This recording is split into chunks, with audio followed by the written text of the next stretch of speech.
Buenas tardes, yo soy el doctor Hugo Rojas. Eh, agradezco la, agradezco la invitación a la... ¿No se puede bajar más? No se puede bajar un poco más. Entonces. Agradezco la invitación a la comisión directiva y el tema que me toca hablar es de abdomen agudo quirúrgico inflamatorio. El abdomen agudo quirúrgico es un cuadro clínico caracterizado por dolor localizado en el abdomen de instalación brusca acompañado por o no por otras manifestaciones cuya causa tiene un tratamiento quirúrgico. Las premisas a tener en cuenta para llegar a un buen diagnóstico en un paciente con cualquier tipo de patología es realizar una historia clínica completa, realizar una exploración física sistemática y emplear un uso racional de los métodos auxiliares de diagnóstico. Esto ya lo decía Díaz Escobar hace años. Las etapas de diagnóstico en un abdomen agudo quirúrgico, según el mismo autor, primero hay que descartar las afecciones generales de repercusión abdominal. Por ejemplo, un tétano puede generar una contractura abdominal, una picadura de araña, una meningitis. Entonces, esos cuadros hay que descartar primero y ir yendo por etapas. Después descartar afecciones torácicas de repercusión abdominal, por ejemplo, una neumonía de base derecha genera contractura en hipocondrio derecho, puede confundir uno con una colecistitis aguda, o un infarto de cara inferior que puede generar dolor en el epigastrio. Después descartar afecciones médicas del abdomen, como por ejemplo un cólico biliar, un cólico renoureteral, que confundido con un abdomen agudo quirúrgico, entrar a operar a esos pacientes aumenta la morbilidad y empeora el pronóstico del paciente. Y por último, definir el tipo de abdomen agudo quirúrgico.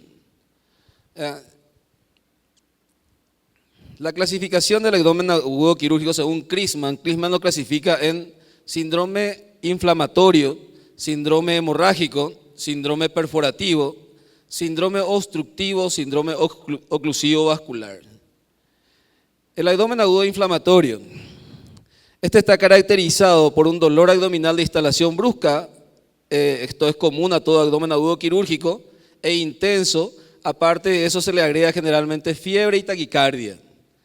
Al examen abdominal puede encontrarse dolor, hiperestesia cutánea, por ejemplo en fosa ilíaca derecha con una apendicitis aguda, defensa en todos los cuadros inflamatorios, contractura en algunos casos, o reacción peritoneal cuando ya el paciente está un poco cansado, ya no se contraen sus músculos, una etapa más tardía hay más reacción peritoneal. Puede estar o no acompañado de náuseas y vómitos. Las causas más frecuentes: apendicitis aguda, colecistitis aguda, diverticulitis aguda, peritonitis secundaria de estos mismos cuadros, como apendicular, diverticular, como el divertículo de Meckel infectado y perforado, o una peritonitis biliar, una colecistitis aguda en un diabético, por ejemplo, que es necrótica, se perfora, hace una peritonitis biliar. También Crisman le agrega la pancreatitis aguda a los cuadros inflamatorios abdominales. Manejo del paciente con abdomen agudo quirúrgico inflamatorio. Hay que internar al paciente, a realizar un control evolutivo, hacer el acceso venoso, hidratar bien al paciente, generalmente estos llegan deshidratados, iniciar la antibiótico terapia, calmar del dolor una vez hecho el diagnóstico y haber decidido que el paciente se va a operar. Informar al paciente y a sus familiares del diagnóstico, del tratamiento quirúrgico y del riesgo que corre el paciente.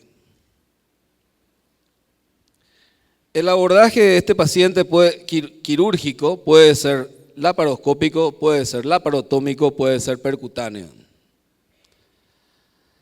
Abordaje laparoscópico, sus ventajas: la recuperación más temprana, esto en relación a la laparotomía. La recuperación es más temprana, habitualmente presenta menor dolor en el postoperatorio, un menor tiempo de internación, un retorno laboral más temprano y menos complicaciones relacionadas a la pared, como por ejemplo eventraciones o complicaciones como bridas y adherencia, oclusiones por bridas y adherencia más adelante. Dificultades para realizar la laparoscopía: Es muy difícil realizar laparoscopías en pacientes hemodinámicamente inestables. El realizar la laparoscopía precisa de realizar una anestesia general, precisa de generar un espacio dentro de la cavidad abdominal y para eso se utiliza CO2. Se insufla el abdomen a una presión que va entre 12 y 20 milímetros de mercurio. Ese aumento de presión dentro del abdomen exige al paciente que aumente su gasto cardíaco en un 30%, lo que sobrecarga más todavía la función de bomba del corazón. Entonces, si su paciente ya está séptico con una función de bomba al límite, hacer una laparoscopía que parece una cirugía más pequeña puede ser contraproducente. Pacientes con contraindicaciones para realizar anestesia general. Al hacer la laparoscopía es fundamental hacer anestesia general.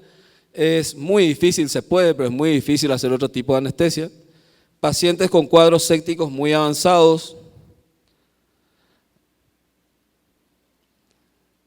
El abordaje laparotómico.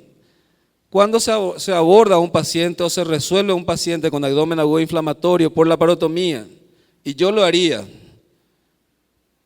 cuando en caso de no contar con un equipo de laparoscopía, pacientes con cuadros peritoneales muy avanzados, cuyo grado de septicemia hace que el paciente al empezar a someterle a la insuflación de CO2, aumenta la acidosis, ya un paciente acidótico empeora muchísimo su pronóstico, inestabilidad hemodinámica del paciente y pacientes con dificultades para ser sometido a anestesia general, pero pueda realizarse anestesia raquídea. Manejo percutáneo. En algunos tipos de abdomen agudo inflamatorio, por ejemplo, un paciente con una colecistitis aguda que por algún otro motivo esté en muy mal estado general, terapia intensiva, no podemos llevarlo a quirófano, entonces un drenaje percutáneo podría ayudarnos para empezar el manejo del paciente. Una vez que pase el cuadro inflamatorio, podemos buscar otras soluciones. O colecciones intraabdominales localizadas, por ejemplo, un acceso del Douglas, un plastrón apendicular accedado, un acceso del psoas. Bueno, esto era una jornada de videoforum, entonces le voy a mostrar un poquitito una apendicitis aguda, cómo se aborda por videolaparoscopía. Una vez insuflado la cavidad abdominal, ya con el neumoperitoneo colocado el paciente en posición, con la cabeza ligeramente hacia abajo, girado el paciente hacia el lado izquierdo, el cirujano desde el lado izquierdo, la cámara a los pies del paciente, puede uno tener esta visualización en la zona apendicular, ¿verdad? Después uno separa, ahí se está separando el apéndice del proceso inflamatorio. Ahí se ve el ciego, ahí se ve el mesoapendicular. Y lo que se hace es controlar básicamente el mesoapendicular con HUD o clipado o ligadura de ese mesoapendicular y posteriormente, una vez disecado completamente el meso, ligar la base apendicular. Esto es un endoloop, lo que ustedes habían visto en el curso de nudos y suturas, de la sutura, el nudo externo que hacíamos, después introducíamos adentro, cumple la misma función. Esto ya viene en prefabricado. Y yo particularmente le coloco 2 clips, uno proximal y uno distal después, antes de extraer la pieza.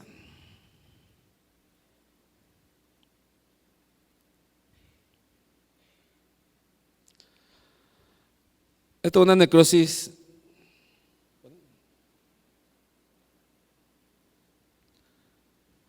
Una necrosis pancreática infectada ya en el día 24 de la evolución del paciente, un abordaje laparoscópico entre el estómago y el colon, una apertura del espacio retrogástrico. Se retira todo el tejido necrótico por laparoscopía y posteriormente colocamos 2 tubos de drenaje en el lecho que exteriorizamos, con uno se mete líquido de lavado y con otro va saliendo. Esto prácticamente estamos disminuyendo porque los cirujanos percutáneos me ganan todo de mano. Y parece que los resultados no hay un resultado comparativo así que demuestren que yo les pueda ganar, entonces no hay caso, tienen ventaja.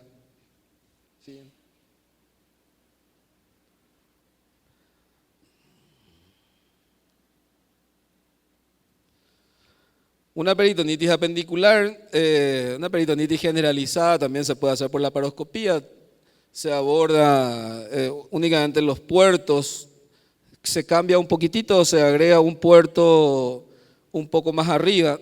Habitualmente para introducir, o sea, para operar un apéndice, yo utilizo 3 puertos, uno en la región umbilical, uno en suprapúbico y uno en fosa ilíaca izquierda.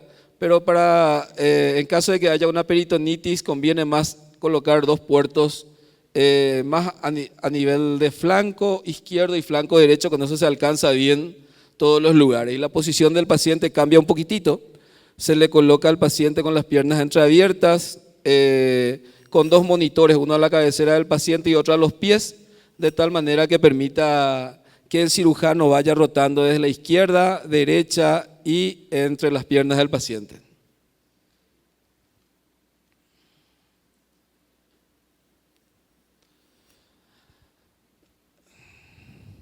Peritonitis postoperatoria. Este es un paciente que habíamos operado una semana antes.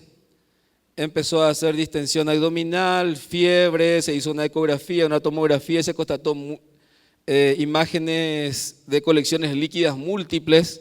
Se hizo el diagnóstico de una peritonitis postoperatoria, entramos ya por la laparoscopía. Las adherencias son bastante laxas y permiten con una pinza y maniobras romas ir liberando. Y había líquido en toda la cavidad. Esta es la parte de Douglas, también había líquido en su frénico izquierdo y derecho. Este paciente posteriormente volvió a hacer una colección única en hipocondrio izquierdo a los 8 días de su relaparoscopía. Drenaje percutáneo, me hace una colección pleural del lado izquierdo, drenaje percutáneo de vuelta. 48 horas después el paciente empieza a mejorar, no tiene más fiebre y sale de alta. Una pequeña reseña de unos pacientes operados, 64 pacientes operados de peritonitis por vía laparoscópica, 20 pacientes de peritonitis localizada, de origen apendicular, 44 generalizadas, 34 de origen apendicular, 3 de origen diverticular, 3 úlceras gástricas perforadas, 2 peritonitis postoperatoria y 2 de origen ginecológico. Tuvimos 6 infecciones en el sitio quirúrgico, el puerto umbilical, aunque las piezas lo he retirado siempre por fosa ilíaca izquierda, a lo mejor no tiene relación con ello. Hilos prolongados en un paciente con peritonitis localizada, que el paciente estuvo distendido, vomitaba, no toleraba los primeros 5 días del postoperatorio, no hizo fiebre, sus blancos descendían, pero no toleraba al paciente. Recién a partir del 7º día empezó a tolerar el paciente y fue alta al 10º día. Se hizo todos los estudios, ecografía, tomografía, no encontré una causa demostrable. Una colección subfrénica izquierda que ya les había comentado y el mismo paciente que me hizo el derrame pleural izquierdo y una fístula cecal que cerró sola. Muchas gracias. ¿Tienen alguna pregunta? Quiero abusar un poquitito de la gentileza de los organizadores, a pesar de que ya les pedí permiso.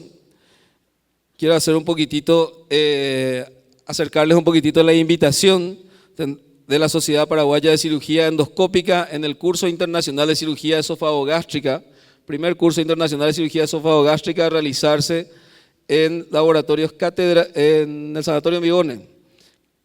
Tercer taller de instrumentación quirúrgica avanzada y taller de nudos y suturas en Endotrainer. Esto se va a realizar el viernes 26 de agosto. Si por ahí pueden ir, estaremos orgullosos de recibirles por allá. Y otra invitación más, a continuación del siguiente mes, está nuestro Congreso Paraguayo de Cirugía, que es el... ¿no se puede aclarar mejor? Congreso Paraguayo de Cirugía a realizarse entre el 20 y el 22 de septiembre. Se va a realizar en el Yati Golf Club. Están prácticamente la Sociedad de Cirugía Torácica, la Sociedad de Cirugía Coloproctológica, la Sociedad de Residentes, la Asociación de Residentes, la Sociedad Paraguaya de Urología. Todos participarían del Congreso con sus propios congresos y sus propias jornadas. También la Sociedad de Instrumentación Quirúrgica, y estaríamos muy contentos si se van a nuestro Congreso a compartir un poco con nosotros sus conocimientos. Muchas gracias.